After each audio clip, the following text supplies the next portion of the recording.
Corona से जंग में पूरे देश की किस्मत में कुछ आया है तो वो सिर्फ इंतजार और कतार। वैक्सीन से लेकर ऑक्सीजन तक और अस्पताल में बेड से लेकर शमशान में अंतिम संस्कार तक के लिए लोग सिर्फ इंतजार कर रहे हैं, लाइन में लगे हुए हैं। अस्पताल में बेड नहीं है, ऑक्सीजन के लिए अब भी लोग जूझ रहे हैं। 1 मई से 18 साल से ज्यादा लोगों को वैक्सीनेशन की शुरुआत होगी, लेकिन 45 साल से ज्यादा उम्र के लोगों को भी लंबी लंबी लाइनों में इंतजार करना पड़ रहा है। 1 मई से हमारे देश में 18 साल से 44 साल तक के लोगों को वैक्सीन लगाने का कार्यक्रम शुरू होगा। हालांकि महाराष्ट्र में फिलहाल इसकी शुरुआत नहीं होगी। दरअसल 45 साल से ऊपर के लोगों को वैक्सीन देने में ही राज्य सरकार जूझ रही है। स्थिति यह है कि कहीं मुंबई में उमड़ती भीड़ वैक्सीनेशन सेंटर को सुपर स्प्रेडर न बना दे।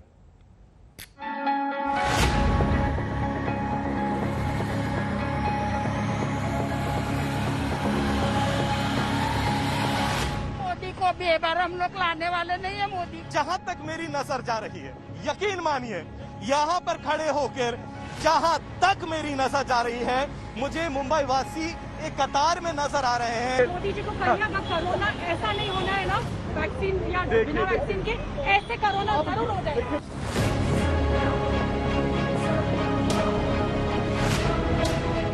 ये मुंबई के नेस्को वैक्सीनेशन सेंटर की तस्वीर है, जहां लोग कोरोना से बचने के लिए किसी भी हाल में वैक्सीन की सुरक्षा चाहते हैं। लेकिन बीएमसी के लचर इंतजामों की वजह से डर है कि ये टीकाकरण कहीं जान बचाने की बजाय कोरोना विस्फोट का जरिया न बन जाए। रजिस्ट्रेशन हम लोग डेली करते हैं, डेली रजिस्ट्रेशन आते हैं, इधर आते हैं, रात से खड़े होते हैं, सुबह आते हैं, आके वापस चले जाते हैं। कोई भी हम लोग जब बात करते हैं कोविड वैक्सीन का जो सेंटर है या हम लोग कोविड वैक्सीन के सेंटर को कॉल करते हैं, बीएमसी को, कोई रिस्पांस नहीं। अब देखिए नेस्को तो उठाता ही नहीं है, नेस्को के फोन नंबर उठाता ही नहीं। ये हाल तब है जब 45 से ऊपर वालों को वैक्सीन लग रही है। सोचिए 1 मई से जब 18 साल से ऊपर वालों को वैक्सीन लगेगी तो क्या होगा। वैक्सीन की कमी और उमड़ती भीड़ की वजह से ही महाराष्ट्र के स्वास्थ्य मंत्री ने कह दिया है कि अभी 18 साल से ज्यादा वालों को वैक्सीन नहीं लगेगी। सिर्फ एक ही अपील करना है सभी को कि आप अनुशासन से काम कीजिए, कोई भीड़भाड़ वहां पर न कीजिए और ऐसा न हो कि वैक्सीनेशन के सेंटर्स ये कोविड-19 संक्रमण के सेंटर्स बने, ऐसा न हो। ये खबरदारी हम सभी लोगों ने लेने की जरूरत है। इस हिदायत के बावजूद वैक्सीनेशन सेंटर की तस्वीरें दिखाती हैं कि जिसका डर था वही होता दिख रहा है। लोगों की बहुत बुरी हालत है। एक्चुअली यहाँ पर रूल्स रेगुलेशन नहीं है। यहाँ पर एटलीस्ट सीनियर सिटीजन का जो सेकंड डोज है उनकी लाइन अलग होनी चाहिए। उन्होंने सब सेम लाइन रखी है। नेस्को वैक्सीनेशन सेंटर के बाहर सुबह 8:30 बजे से भीड़ लगनी शुरू हो गई। 10:30 बजे उन्हें अंदर जाने दिया गया और तब तक जहाँ तक नजर जा रही थी, लोग वैक्सीन लगवाने के इंतजार में खड़े थे। 50-60 लोग तो यहीं पर मौजूद हैं। हेल्थ टेस्ट यहाँ पर कुछ नहीं है। बीएमसी का कोई कर्मचारी मौजूद नहीं है। मुंबई पुलिस का यहाँ पर कोई कर्मचारी मौजूद नहीं है। लोग नाराज हैं, लोग गुस्साए हुए हैं, कह रहे हैं हेल्प डेस्क के नाम पर कुछ हेल्पलाइन नंबर्स तो दे दिए हैं, लेकिन वो कोई भी नंबर काम नहीं करते, क्योंकि वहां उन नंबर्स को कोई उठाता भी नहीं है।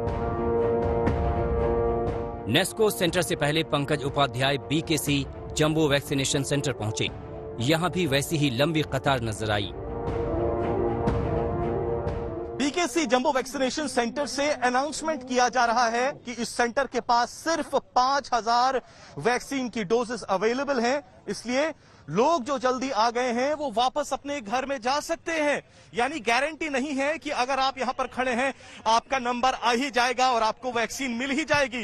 लंबी कतार बीकेसी जंबो सेंटर के सामने इस वक्त देखी जा सकती है और यही हाल पिछले कई दिनों से मुंबई में देखा जा सकता है। मुंबई वासियों के दिल में यह डर बैठ गया है कि शायद उन्हें वैक्सीन मिले या नहीं मिले। और देखिए, और ग्राउंड जीरो पर भीड़ का यहां पर आप आलम देखिए। डर सबसे बड़ा यह है कि सोशल डिस्टेंसिंग का पालन इन हालातों में नहीं हो पाता है और ये एक सुपर स्प्रेडर इवेंट बन सकता है। मुंबई में 75 वैक्सीनेशन सेंटर काम कर रहे हैं, जिनमें से 9 प्राइवेट अस्पतालों में हैं। बीएमसी को कल रात ही कोविशील्ड की नई खेप मिली। यही वजह है कि सुबह वैक्सीनेशन का काम देरी से शुरू हुआ।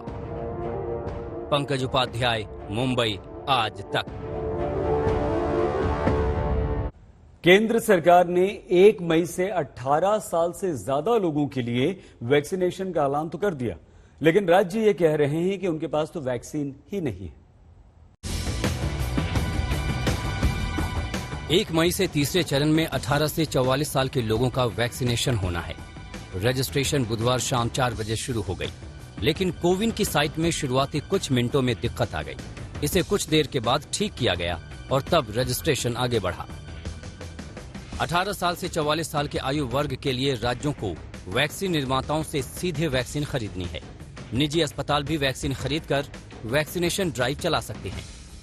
सबसे बड़े राज्य उत्तर प्रदेश ने 50 लाख डोज का ऑर्डर कोविशील्ड के लिए और 50 लाख डोज का ऑर्डर कोवैक्सीन के लिए दिया है। मध्य प्रदेश ने कोविशील्ड के लिए 45 लाख डोज का ऑर्डर दिया है। हरियाणा ने 66 लाख डोज मंगाए हैं, जबकि छत्तीसगढ़ ने 50 लाख डोज का ऑर्डर दिया है। वहीं पंजाब ने 30 लाख डोज खरीदने को मंजूरी दी है। दिल्ली ने भी 1 करोड़ 34 लाख डोज खरीदने को मंजूरी दी है। 18+ आबादी का वैक्सीनेशन 1 मई से शुरू तो होगा, लेकिन वैक्सीन उपलब्धता को लेकर आशंका के बादल हैं। महाराष्ट्र, राजस्थान जैसे राज्यों ने तो साफ कह दिया है कि वो 1 मई से वैक्सीनेशन नहीं शुरू कर पाएंगे क्योंकि वैक्सीन नहीं मिल रही। पंजाब, झारखंड, छत्तीसगढ़ जैसे राज्यों को भी आशंका है कि 1 मई से वैक्सीनेशन शुरू नहीं हो पाएगा। पिछले हफ्ते ही पंजाब, छत्तीसगढ़, राजस्थान और झारखंड के स्वास्थ्य मंत्रियों ने साझा वर्चुअल प्रेस कॉन्फ्रेंस में कहा था कि वैक्सीन निर्माता उन्हें तय वक्त पर ऑर्डर देने में सक्षम नहीं है। 7 करोड़ डोजेज की जरूरत पड़ेगी स्टेट को। तो सीरम इंस्टीट्यूट से हमारे अधिकारियों ने बात की, तो उन लोगों ने कहा कि साहब हमने 3 करोड़ 75 लाख डोज बुक की है। तो जवाब ये मिला था कि भाई 15 मई तक तो हम जो हमारे पास भारत सरकार से पहले से ऑर्डर मिले हुए हैं उनकी आपूर्ति नहीं कर पाएंगे, तो आपको कहां से देंगे। हमें 12 करोड़ वैक्सीन चाहिए। इसमें हमारा जो एज ग्रुप है, वो एज की जो संख्या है वो 5 करोड़ 71 लाख, इतनी संख्या इसमें आती है। और अगर हर एक को 2 डोज दिया जाए तो 12 करोड़ लोगों को 12 करोड़ डोसेज हमारे को चाहिए। तो उसके लिए क्या शेड्यूल आपका रहेगा और क्या प्राइस रहेगी, यह चिट्ठी हमने हमारी सरकार की तरफ से लिखी है। उसका और कोई जवाब ये दोनों कंपनी से आया नहीं है। 1 मई से 18+ आबादी के वैक्सीनेशन में वैक्सीन उपलब्धता कितनी बड़ी चुनौती है, इसे ऐसे समझे कि मौजूदा समय में सीरम इंस्टीट्यूट की कोविशील्ड बनाने की क्षमता अधिकतम 6 से 7 करोड़ डोज प्रति महीने है, जबकि भारत बायोटेक की कोवैक्सीन बनाने की अधिकतम क्षमता 1 करोड़ डोज प्रति महीने है। वैसे तो सरकार ने दोनों वैक्सीन निर्माताओं को एडवांस पेमेंट का फैसला किया है, जिससे उनको उत्पादन क्षमता बढ़ाने में वित्तीय मदद मिले, लेकिन अभी इसका तुरंत फायदा तो नहीं मिलने जा रहा। जिस स्पुतनिक वी वैक्सीन की मंजूरी मिली है, उसकी रूस में बनी डोज 1 मई को मिल जाएगी। पीएम मोदी और रूस के राष्ट्रपति पुतिन के बीच बातचीत के बाद ये संभव हुआ है। इससे पहले केंद्र सरकार ने सुप्रीम कोर्ट को दिए हलफनामे में कहा था कि जुलाई तक कोवैक्सीन और कोविशील्ड के केवल 16.5 करोड़ डोज ही उपलब्ध हो पाएंगे। अब तक सीरम इंस्टीट्यूट को राज्यों से 34 करोड़ और निजी अस्पतालों से 2 करोड़ डोज के ऑर्डर मिले हैं। सीरम इंस्टीट्यूट के सूत्रों के मुताबिक 4 दिनों में राज्यों को सप्लाई होने लगेगी। 5 राज्य इसी हफ्ते सप्लाई पाएंगे, जिनमें महाराष्ट्र शामिल है, जबकि अन्य राज्य 3 हफ्तों में सप्लाई पाएंगे। भारत में 18 साल से ऊपर करीब 90 करोड़ लोग हैं, यानी कुल 180 करोड़ डोज की कुल जरूरत है। अभी तक 14 करोड़ से ज्यादा डोज दी जा चुकी है, यानी अभी 165 करोड़ डोज से ज्यादा की जरूरत है। यानी भारत के वैक्सीनेशन प्रोग्राम का जल्द निपटना मुमकिन नहीं है, लेकिन फिर भी 1 मई की तारीख का इंतजार सभी को है। मुंबई में पंकज उपाध्याय के साथ अशोक सिंघल, दिल्ली आज तक। उधर दिल्ली में इलाज, ऑक्सीजन और अस्पताल को लेकर मारामारी लगातार जारी है। लोग बेहाल हैं, बदहवास हो रहे हैं। क्या सब हो गया।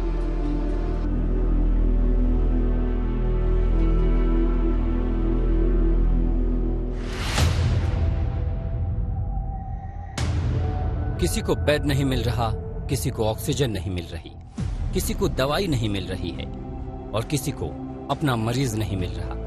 बचा भी है कि नहीं, मालूम नहीं।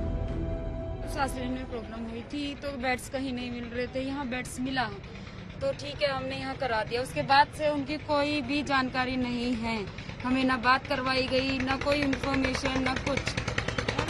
सर मैं कल भी पूरा यहाँ बैठी रही, इन्होंने कहा ठीक है बात करवाएंगे हम, मैं इसी बेस पे घर गई। रात को वो एक मैडम का नंबर मिला, कोई भी उस नंबर से इन्होंने बात नहीं कराई, कोई भी बात नहीं कराई। सर मुझे डिस्चार्ज करा दीजिए मेरे हस्बैंड का, ऐसा ना हो कुछ ही अंदर गलत कर दे मेरे हस्बैंड के साथ। सर प्लीज, मेरे तीनों बच्चे सर, हमारे पास तो सर मकान नहीं है, हम रेंट पे हैं सर, सिर्फ कमाने वाले वही, फिर या तो फिर हमें मार दे। ऐसे एक नहीं हजारों हैं जो अस्पतालों के बाहर उम्मीद लगाए बैठे हैं। अस्पतालों में भर्ती मरीजों के लिए डॉक्टर रेमडेसिवियर तो लिख दे रहे हैं, मगर रेमडेसिवियर मिल कहाँ रही है? नहीं मिल रही है, बिल्कुल परेशान हो रहे हैं। कई लोग तो इसमें ऐसे हैं जो 3 दिन से यहाँ खड़े हुए वेट कर रहे हैं और यहीं सो रहे हैं। स्टॉक अभी आ नहीं रहा माल, ऊपर से नहीं आ रहा माल। आज कह रहा है आज आएगा, लेकिन अभी तक कोई कह रहा नहीं आएगा, अभी तक नहीं आया माल। हालात भयानक हैं, समझ ही नहीं आ रहा कि क्या करें क्या न करें। हालांकि बढ़ते मरीजों के लिए अब इंतजाम किए जा रहे हैं। रामलीला मैदान में 50 बेड का कोविड सेंटर बनाया जा रहा है। दर भटक रही देश की राजधानी में आईसीयू बेड्स को ढूंढना भी रेगिस्तान में पानी ढूंढने के बराबर हो गया है। और इसी स्थिति को समझते हुए अब पुरानी दिल्ली के ऐतिहासिक रामलीला मैदान में इंतजाम किया जा रहा है 500 आईसीयू बेड्स के अस्थायी अस्पताल का। यहाँ पर जो तैयारियां हैं वो जोर शोर से चल रही हैं। तस्वीर में आप देख रहे हैं कि अस्थायी टेंट यहाँ पर लगाया जा रहा है। यहाँ पर मजदूरों की फौज मौजूद है और आपको हम तस्वीरों के जरिए यहाँ पर तैयारियों को भी दिखाते हैं, क्योंकि जितने बड़े इलाके में आप ये लोहे का टेंट देख पा रहे हैं, इस पूरे इलाके में आईसीयू बेड्स वाला अस्पताल तैयार किया जा रहा है। यहाँ पर मुख्यमंत्री अरविंद केजरीवाल, स्वास्थ्य मंत्री सत्येंद्र जैन ने कल दौरा किया था और यहाँ नजदीक में ही जो लोकनायक जयप्रकाश अस्पताल है उनके साथ जोड़ते हुए इस अस्थायी अस्पताल को तैयार किया जा रहा है। दिल्ली ने इतना बुरा वक्त कभी नहीं देखा। ये वो विकट समय है जिससे पार पाने में दिल्ली वालों की जिंदगी दांव पर है। प्रार्थना कीजिए कि ये बुरा समय जल्दी कट जाए। मिलन शर्मा और अनिशा माथुर और कुमार कुणाल के साथ पंकज जैन, दिल्ली आज तक।